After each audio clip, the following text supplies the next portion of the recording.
بسم الله الرحمن الرحيم. الرحمن علم القرآن.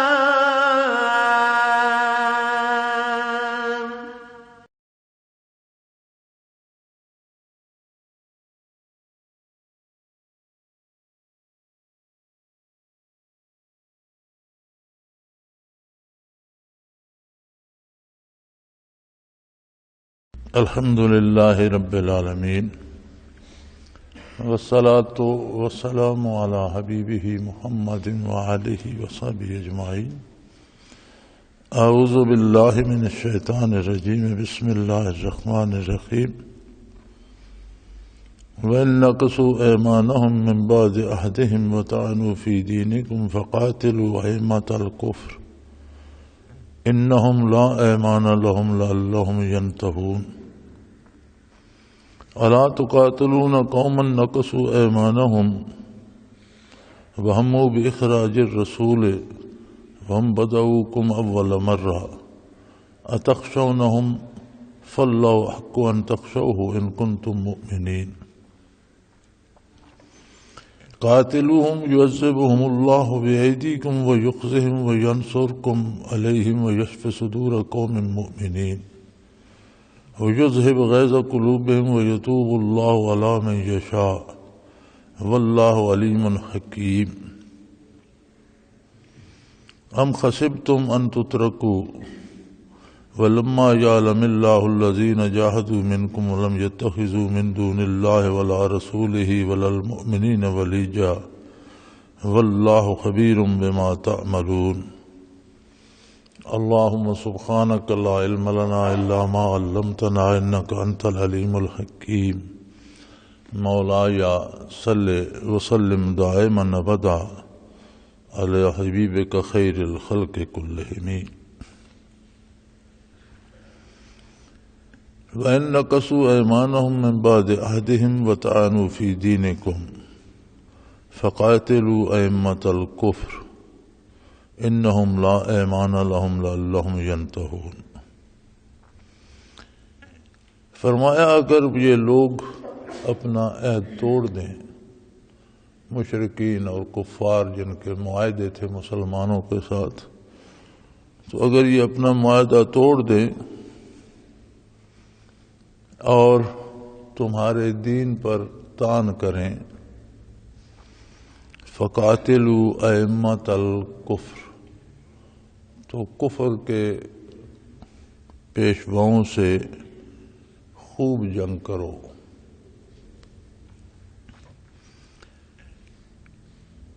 اسلام نے کسی فرد سے زبردستی ایمان قبول کرنے کے معاملے میں نہیں کی.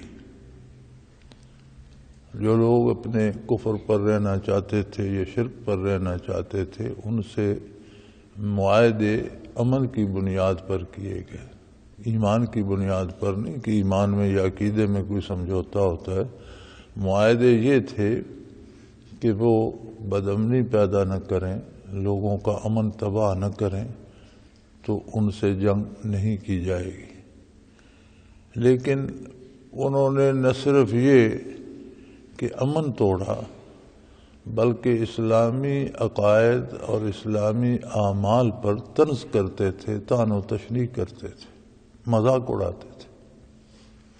تو فرمایا اگر وہ لوگ اپنا عہد توڑ دیتے ہیں اور تمہارے دین پر طعن کرتے ہیں،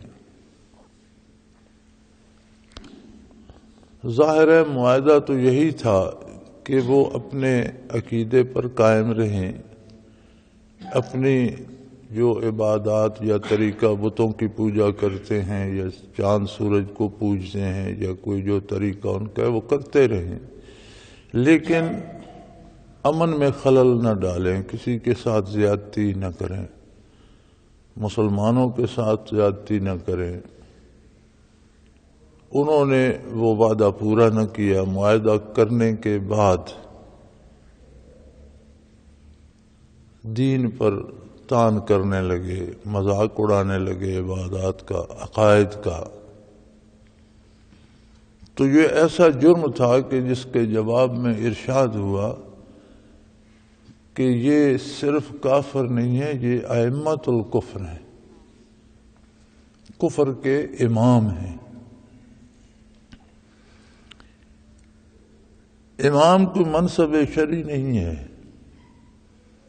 امام ایک عام لفظ ہے جس کا معنی ہے پیشوا، یا جسے انگریزی میں لیڈر کہتے ہیں۔ وہ کافروں کا لیڈر ہوگا تو کافروں کا امام ہے، مسلمانوں کا لیڈر ہوگا تو مسلمانوں کا امام ہے، انبیاء کا لیڈر ہوگا تو نبیوں کا امام ہے۔ تو امام ایک لفظ ہے جس کا معنی ہے پیشوا یا لیڈر۔ تو فرمایا یہ لوگ ائمۃ الکفر سے مراد یہ ہے کہ یہ کفر کے امام ہیں، یعنی ایسے لوگ جو بدعہدی بھی کرتے ہیں اور اسلام پر طنز کرتے ہیں، یہ کفر کے پیشوا بن جاتے ہیں، دوسرے لوگوں کے کفر پر قائم رہنے کا سبب بنتے ہیں یا ان کو گمراہ رکھنے کا سبب بن جاتے ہیں۔ تو ایسے لوگوں سے فقاتلوا ائمۃ الکفر، کفر کے پیشواؤں سے جنگ کی جائے، اس لیے کہ انہم لا ایمان لہم، اس لیے کہ ان لوگوں کی قسموں کا کوئی اعتبار نہیں ہے، ان کے وعدوں کا کوئی اعتبار نہیں ہے۔ یہ جو قسمیں کھاتے ہیں کہ ہم امن سے رہیں گے، اس کا کوئی اعتبار نہیں ہے۔ اور اس حد تک جنگ کی جائے لعلہم ینتہون، تاکہ وہ باز آ جائیں، یعنی صرف جنگ کا مقصد یا جہاد کا مقصد بندوں کو قتل کرنا نہیں ہے، بلکہ اس ظلم سے اور اس برائی سے روکنا ہے۔ اگر وہ باز آ جائیں تو پھر جنگ کی ضرورت نہیں ہے۔ اس حد تک جنگ کی جائے کہ وہ اس سے لعلہم ینتہون، تاکہ اس سے باز آ جائیں۔ اور یہ ہوتا ہے، ابھی گھبرا کر جب کفار سے کچھ نہیں بنتا تو کہیں نبی کریم صلی اللہ علیہ وسلم کی توہین کے مرتکب ہوتے ہیں معاذ اللہ، کہیں قرآن کریم کی بے حرمتی کرتے ہیں، جیسے پچھلے دنوں کابل میں پھر امریکی فوجیوں نے کچھ اس طرح کا کام کیا۔ آج میں خبر سن رہا تھا ٹیلی ویژن پر کہ اوباما نے کرزئی سے معافی مانگ لی۔ کرزئی نے قرآن نازل کیا تھا کہ کرزئی سے معافی مانگ لی ہے، یا کرزئی کی ملکیت ہے دی؟ جب دین پر طعن کرتے ہو یا دین کا مذاق اڑاتے ہو یا کتاب اللہ کی توہین کرتے ہو تو یہ تو عالم اسلام کا دل دکھاتے ہو، سارے مسلمانوں پہ جہاد فرض ہو جاتا ہے۔ لیکن آج کا مسلمان تو کافر سے مانگ کر کھانا باعث فخر سمجھتا ہے، جہاد کیا کرے گا؟ کس کے خلاف جہاد کرے گا؟ جس سے مانگ کر کھاتا ہے، جس کے جھوٹے کپڑے پہنتا ہے، جس کے اترے ہوئے لباس کو فخر سے پہن کر کرتا پھرتا ہے، اس سے جہاد کرے گا؟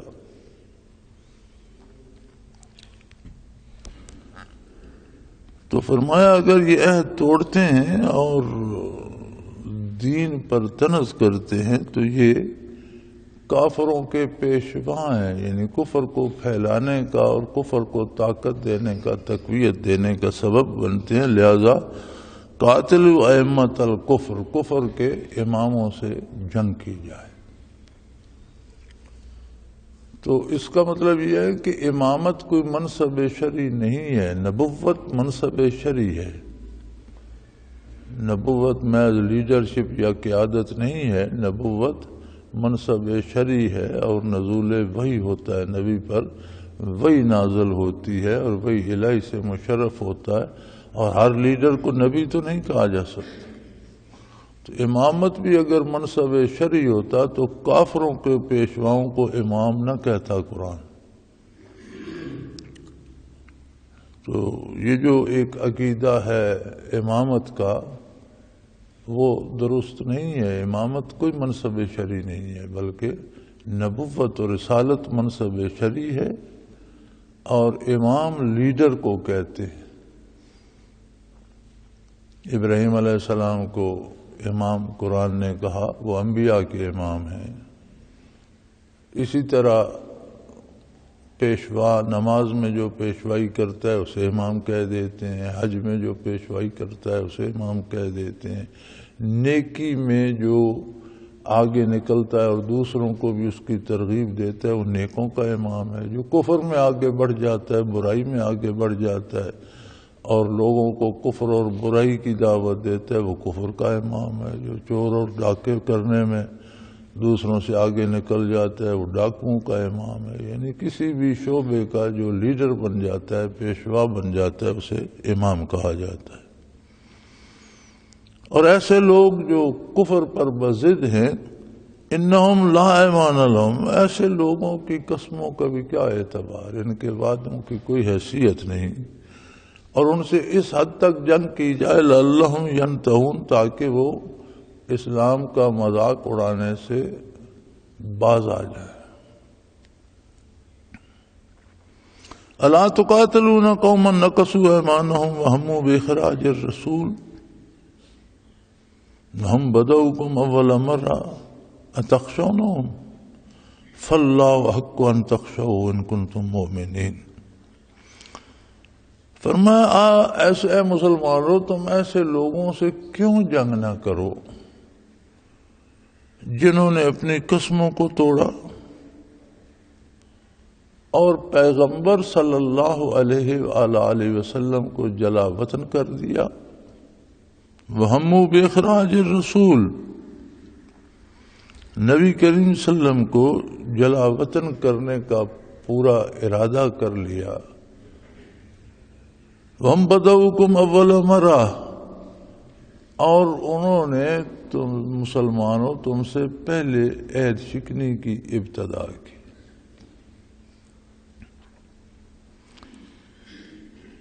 ایک تو انہوں نے اپنے عہد و پیمان کی، رشتہ داری کی، تعلق کی، کسی چیز کی پرواہ نہ کی۔ نبی کریم صلی اللہ علیہ وسلم نے فرمایا لا اسألکم علیہ اجرا الا المودۃ فی القربى، کہ میں تم سے کسی معاوضے کا طالب نہیں ہوں، لیکن رشتہ داری کا پاس تو رکھو۔ ایک ایسا معاشرہ ہے جس میں قبائل کی ایک عزت ہے، تعلقات کا ایک احترام ہے، اور ایک فرد کو چھیڑا جائے تو پورا قبیلہ اس پہ بھڑک اٹھتا ہے، رشتہ داری کا پاس رکھتے ہیں۔ تم عجیب لوگ ہو، رشتہ داری کا پاس بھی نہیں رکھتے ہو۔ تو فرمایا یہ ایسے لوگ ہیں جنہوں نے وعدے بھی توڑے اور نبی کریم صلی اللہ علیہ وسلم کو جلا وطن کرنے کا پورا ارادہ کر لیا، یعنی ہر کام اس نیت سے کرتے ہیں کہ نبی کریم صلی اللہ علیہ وسلم کو شہر سے نکال دیا جائے، وطن سے نکال دیا جائے۔ ہموا باخراج الرسول، نبی کریم صلی اللہ علیہ وسلم کو نکال دینے کے لیے کوششیں کرتے ہیں۔ مختلف مفسرین کرام نے اس پہ بہت مختلف انداز سے روشنی ڈالی ہے۔ سب کا ماحصل یہ ہے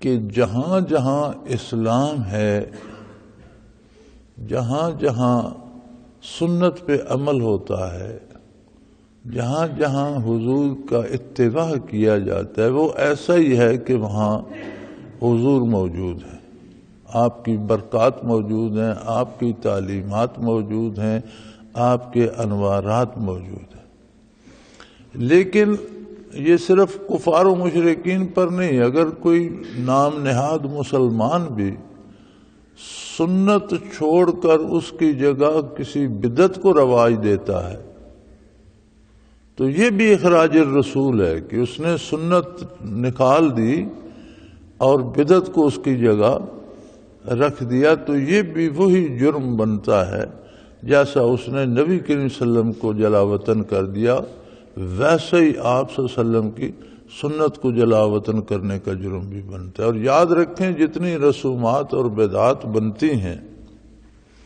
ایک اصطلاح ہے پرانے علماء سے چلی آ رہی ہے بدعت حسنہ. یہ بدعت جو ہے یہ بدعت حسنہ ہے. بدعت کہتے ہیں کسی نئے کام کے شروع کرنے کو، کوئی نیا کام شروع کرنا. اور بدعت میں حسن ہوتا ہی نہیں.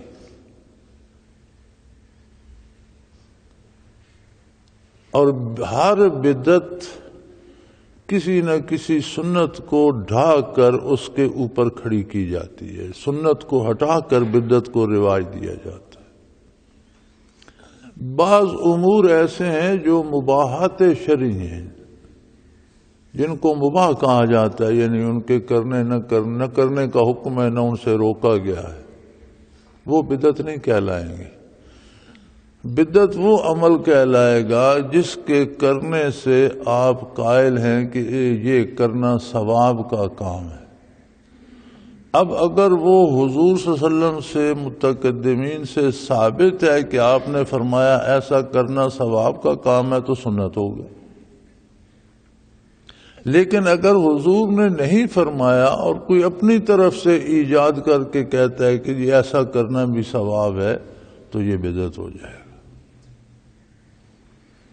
تو چونکہ نبی کریم صلی اللہ علیہ وسلم نے پوری زندگی کا لوح عمل دیا ہے، تعلقات کا، کاروبار کا، سیاست کا، حکومت کا، حکمرانی کا، عدالت کا، معیشت کا پورا نظام ہے. اسلام ایک پورا جامع نظام ہے جو بالتفصیل نبی کریم صلی اللہ علیہ وسلم نے نہ صرف سمجھایا بلکہ عملاً نافذ کر کے اسلامی ریاست بنا کر دیا. خلفاء راشدین رضوان اللہ علیہم اجمعین نے اس پر عمل کیا، صحابہ کرام نے.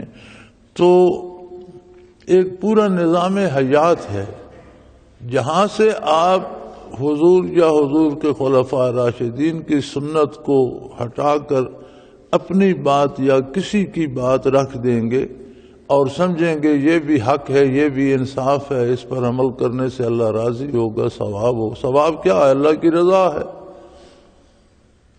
تو وہ بدعت کہلائے گا. اور جب سنت کو ہٹا کر اس کی جگہ بدعت رکھی جائے گی تو یہ وہی جرم ہے جو نبی کریم صلی اللہ علیہ وسلم کو جیسے جلا وطن کرنے کا جرم کیا گیا تھا. یہ بھی حضور کی سنت کو مٹا کر اس کی جگہ بدعت جاری کرنا، یہ بھی اخراج الرسول کہلائے گا.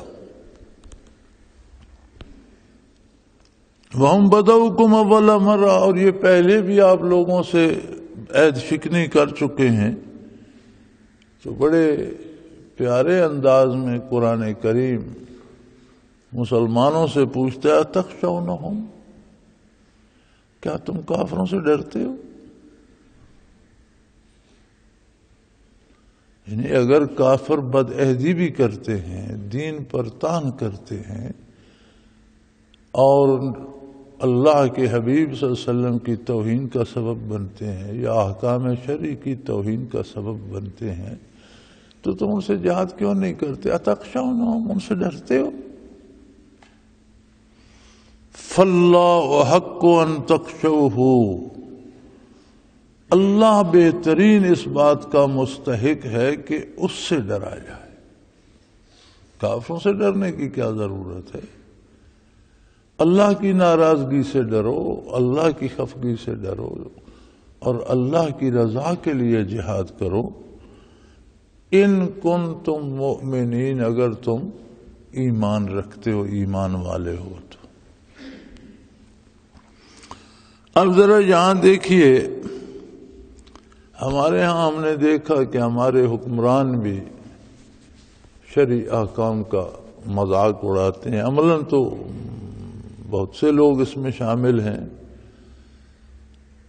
زبانی بھی مذاق اڑایا جاتا ہے اسلامی قوانین کا، اور عملاً تو خیر ہر کوئی مذاق اڑاتا ہے، نماز روزے کا بھی، عبادات کا بھی، اور شرعی حلیہ بنایا جائے تو اس کا بھی مذاق اڑایا جاتا ہے. تو یہ دین کا مذاق اڑانا یہ کفر کا شعار ہے، کافروں کا کام ہے. یہ بھی دیکھنا چاہیے کہ دین پر اگر عمل نہیں ہو سکتا، پہلی بات تو یہ ہے کہ اگر بندہ کلمہ پڑھتا ہے تو اس کا تقاضا یہ ہے کہ اس کے سارے کام دین کے مطابق ہوں۔ کلمہ ایک معاہدہ ہے، ایک عہد ہے، ایک وعدہ ہے اللہ کریم اور اللہ کے رسول صلی اللہ علیہ وسلم کے ساتھ کہ اللہ کے علاوہ کسی کو معبود قابل اطاعت، غیر مشروط اطاعت کی کسی کی نہیں کروں گا سوائے اللہ کے، اور اس انداز سے کروں گا جس انداز سے اللہ کا رسول صلی اللہ علیہ وسلم مجھے بتائیں گے۔ کلمے کا معنی یہی ہے نا کہ اللہ کے سوا کوئی معبود نہیں، میں کسی کو بلائے کے غیر مشروط اطاعت کے لائق اللہ کے علاوہ کسی کو نہیں مانتا، اور اللہ کی اطاعت کیسے کرو گے؟ جیسے اللہ کا رسول صلی اللہ علیہ وسلم بتائے گا۔ محمد الرسول اللہ صلی اللہ علیہ وسلم، حضرت محمد صلی اللہ علیہ وسلم اللہ کے رسول ہیں، جیسے وہ حکم فرمائیں گے ویسے میں کروں گا۔ اب اگر کلمہ یہ عہد ہے اور یہ عہد کرنے کے بعد ہم روزی میں حرام کماتے ہیں، رشوت لیتے ہیں یا چوری کرتے ہیں یا بددیانتی کرتے ہیں، عبادات نہیں نصیب نہیں، نماز فرائض جو ادا نہیں کرتے، زکوٰۃ نہیں دیتے، سود کھائے جا رہے ہیں،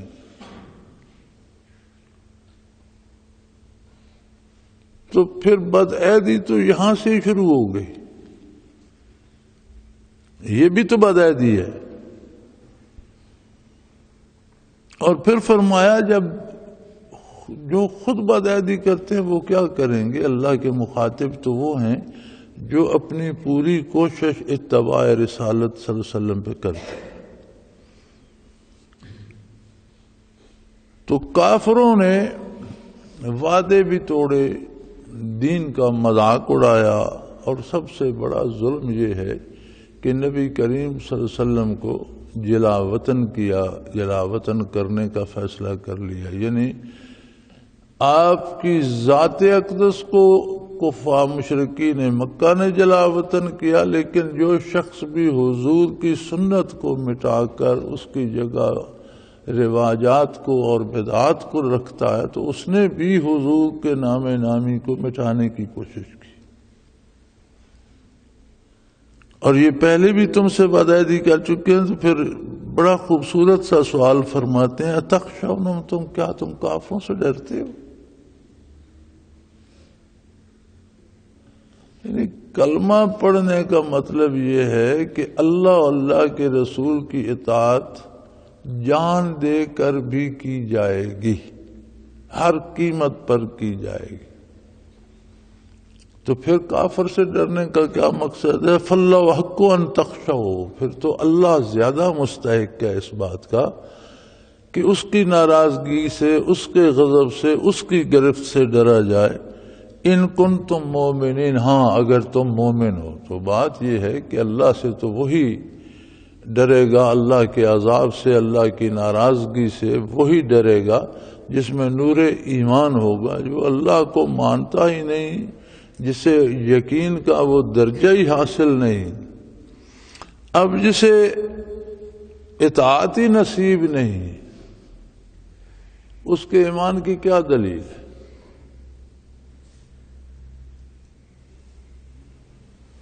تو فرمایا اللہ اس بات کا زیادہ حق رکھتے ہیں کہ ان سے ڈرا جائے۔ اگر تم ایمان رکھتے ہو تو پہلی شرط یہ ہے کہ ایمان بھی ہو۔ تو ہمارا آج کا المیہ تو یہ ہے کہ ہمیں اپنے کردار دیکھ کر، اپنے حالات دیکھ کر یہ سوچنا پڑ جاتا ہے کہ کیا ہم مسلمان ہیں بھی؟ معاشی طور پر، سرکاری طور پر، حکومتی طور پر معاش میں سود بنیاد ہے، اور ہر شعبہ زندگی میں سود ہے۔ معیشت کی بنیاد ہی سود پر استوار ہے۔ اسی طرح دوسرے امور میں، مثلا ہمارے عدالتی امور ہیں، تو ہمارا جتنا عدالتی نظام ہے وہی ہے جو انگریزوں نے ترتیب دیا تھا غلاموں کے لیے. سلیوری سسٹم ہے، ایک غلامانہ نظام ہے. نہ اس کا طریق شہادت شرعی ہے، نہ اس کا طریق سماعت شرعی ہے، نہ اس کی سزائیں شرعی ہے. ہم نے اسے سینے سے لگایا ہوا ہے. عدالتیں آزاد ہیں، عدالتیں آزاد ہیں، عدالتیں آزاد. کیا آزاد ہیں؟ کیا دور غلامی کے قانون پر عمل کرنا آزادی ہے؟ یہ جو ہم کہتے ہیں عدالتیں آزاد ہیں، کس بات کی آزاد ہیں؟ دور غلامی کی یادگار قانون پر عمل پیرا ہونا آزادی ہے. اسی طرح ہمارا سیاسی نظام جو ہے وہ بھی شریعت سے متصاحب. ہمارا تعلیمی نظام شریعت کے مطابق نہیں ہے.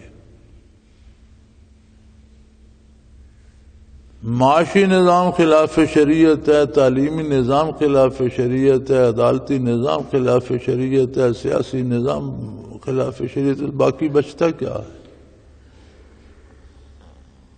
پھر تمہیں یہ سوچنا ہوگا کہ ہم مسلمان بھی ہیں کہ نہیں.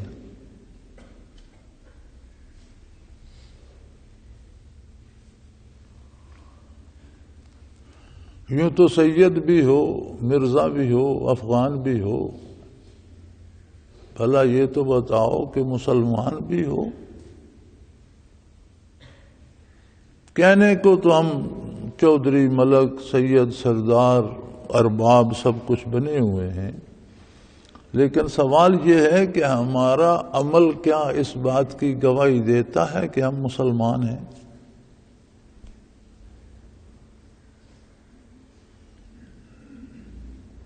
اور اگر ہم کافروں سے ڈر کر جیتے ہیں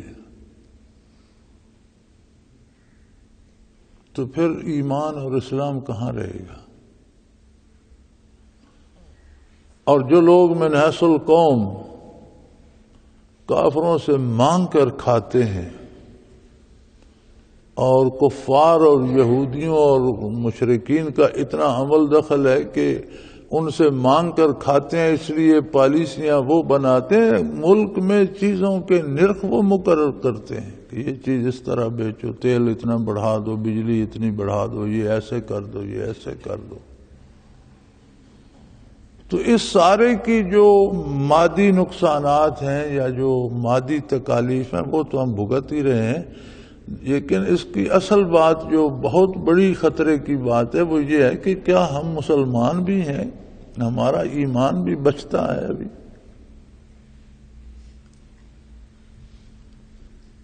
فرمایا اسلام تو یہ ہے کہ جو لوگ اللہ اللہ کے رسول کے خلاف کرتے ہیں، رسول اللہ کے احکام کو مٹانا چاہتے ہیں، شریعت کو مٹانا ہمو باخراج الرسول، جو یہ چاہتے ہیں کہ نبی کریم صلی اللہ علیہ وسلم کو جلا وطن کر دیا جائے،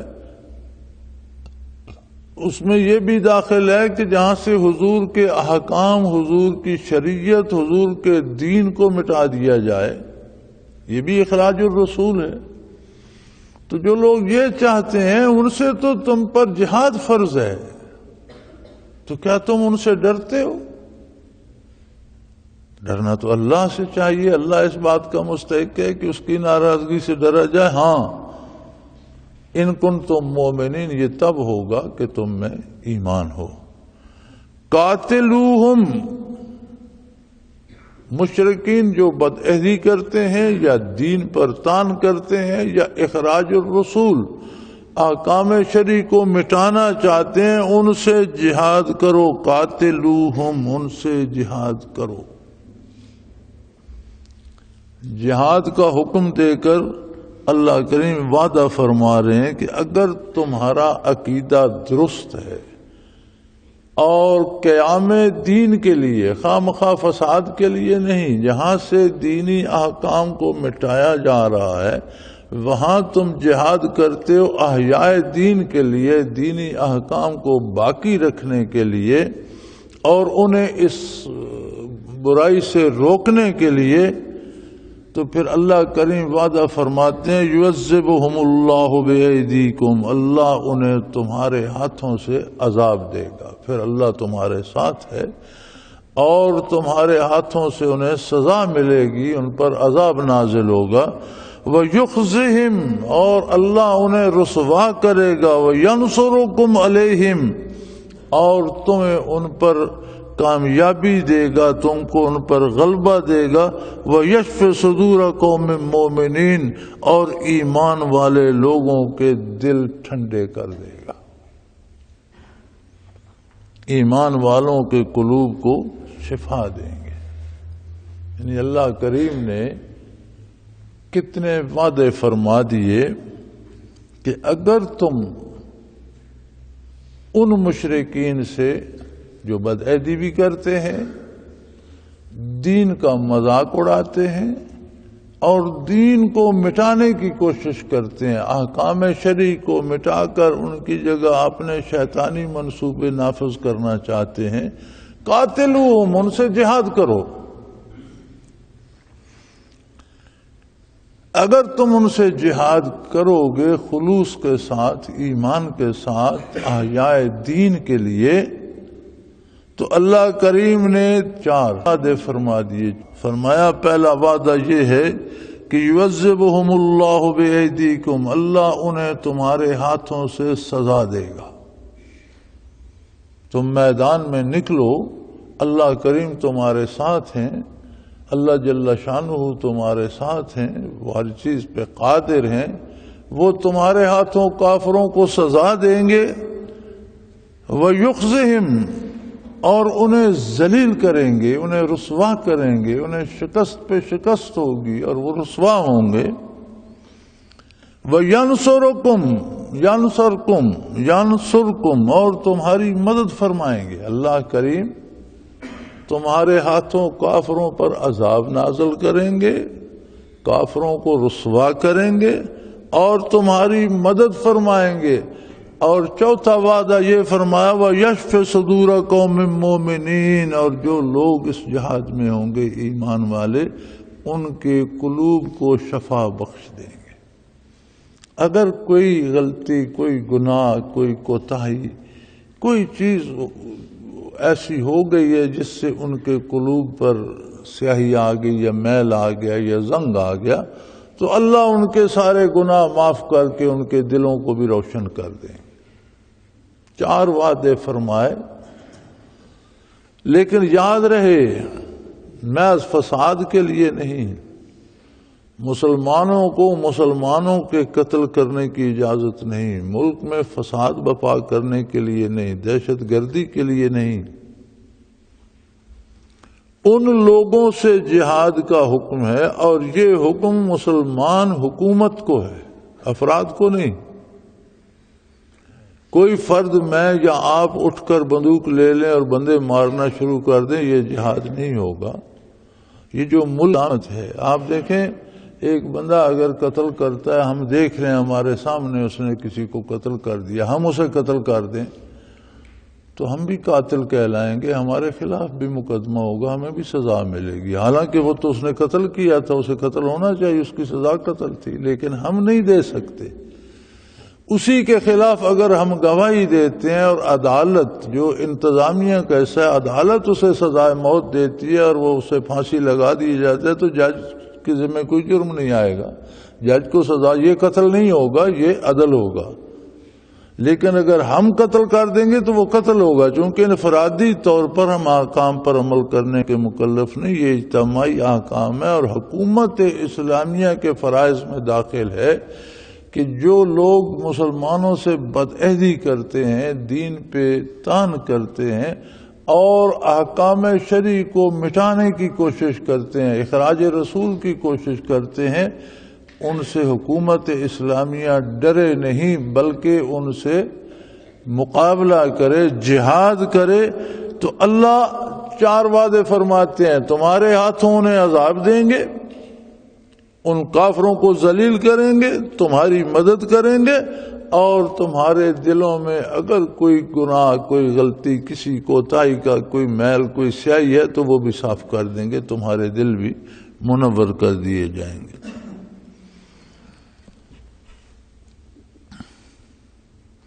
وَيُذْهِبْ غَيْظَ قُلُوبِهِمْ اور دینی احکام کے مٹانے یا دین کی توہین سے یا عظمت رسالت میں گستاخی کرنے سے جو تمہارے دلوں میں دکھ ہوگا اس کا مداوع بھی ہو جائے گا۔ یذہب غیظ قلوبہم، اور مومنوں کے دلوں کا غصہ نکال دیں گے۔ وَيَتُوبُ اللَّهُ عَلَى مَن يَشَاءُ، اور وہ جس پہ چاہتا ہے، اللہ جس پہ چاہتے ہیں اس پہ توجہ فرماتے ہیں۔ یعنی یہ بھی اللہ کا انعام ہے کہ کسی کو دین کی نصرت کرنے کی توفیق مل جائے تو یہ اللہ کریم کا بہت بڑا انعام ہے۔ واللہ علیم حکیم، اس لیے کہ اللہ کریم جاننے والے بھی ہیں اور حکمت والے بھی ہیں، ہر چیز کو، ہر شے کو ہم وقت جانتے ہیں اور اس طرح سے اس کا فیصلہ فرماتے ہیں جس طرح ان کی منشا ہوتی ہے، اور ان کی منشا حکمت و دانائی ہوتی ہے۔ جو چیز من جانب اللہ ہوتی ہے وہی درست ہوتی ہے۔ اب رہی یہ بات کہ تم یہ سمجھو جی کرتے رہیں، کافر توہین کرتے ہیں تو کرتے رہیں، کوئی حضور کے احکام کو مٹاتا ہے تو مٹاتا رہے، کوئی دین کا مذاق اڑاتا ہے تو اڑاتا رہے۔ ہم تو جناب نماز روزہ بھی کرتے ہیں، سجدے بھی کرتے ہیں، ذکر بھی کرتے ہیں، تسبیحات بھی پڑھتے ہیں، حج بھی کیا ہے، زکوٰۃ بھی دے، ہمیں کیا جو کسی کا جی چاہے کرتا ہے۔ فرمایا ام حسبتم ان تترکوا، تم یہ سمجھتے ہو کہ تمہیں یوں ہی چھوڑ دیا جائے گا؟ ام حسبتم ان تترکوا، تمہارا خیال ہے کہ تمہیں یوں ہی چھوڑ دیا جائے گا؟ نہیں۔ وَلَمَّا يَعْلَمِ اللَّهُ الَّذِينَ جَاهَدُوا مِنْكُمْ وَلَمْ يَتَّخِذُوا مِنْ دُونِ اللَّهِ وَلَا رَسُولِهِ وَلَا الْمُؤْمِنِينَ وَلِيًّا، یہ بات دیکھی جائے گی، تمہاری آزمائش ہوگی، یہ چیزیں سامنے آئیں گی، اور تمہارا کام ہے کہ تم اس کا مقابلہ کرو۔ اللہ سے ڈرو، کافروں سے نہ ڈرو۔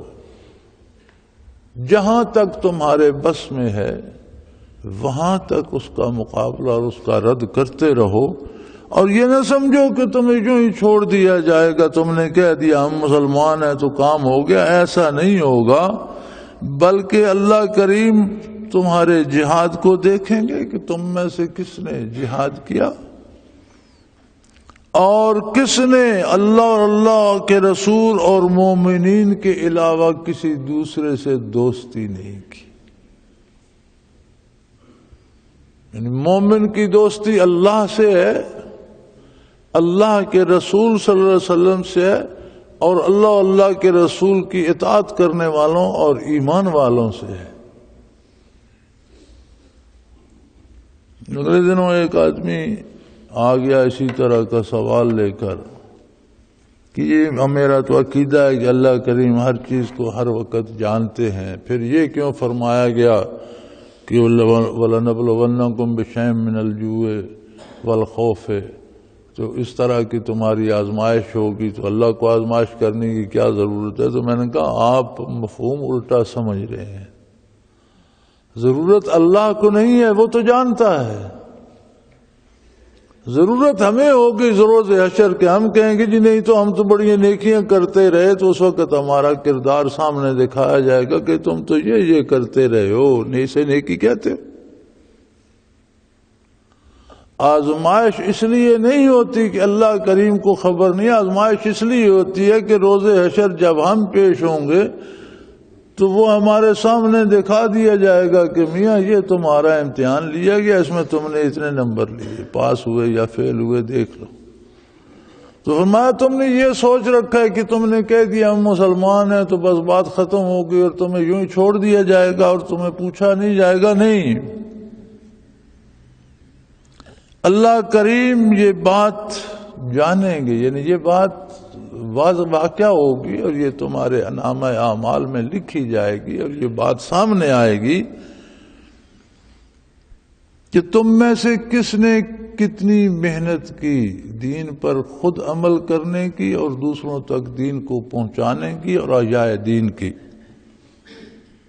لما یعلم اللہ الذین جاہدوا منکم، تم میں سے کس نے کتنا جہاد کیا؟ جہاد ہے محنت، کوشش، زبان سے، عمل سے اور بالآخر تلوار سے۔ اس کے اپنے اپنے درجے ہیں، جہاں آپ رہتے ہیں، جہاں تک آپ کی بات سنائی دیتی ہے، اپنی بات سے۔ جس کے پاس علم ہے وہ اپنے علم سے دین کی خدمت کرے،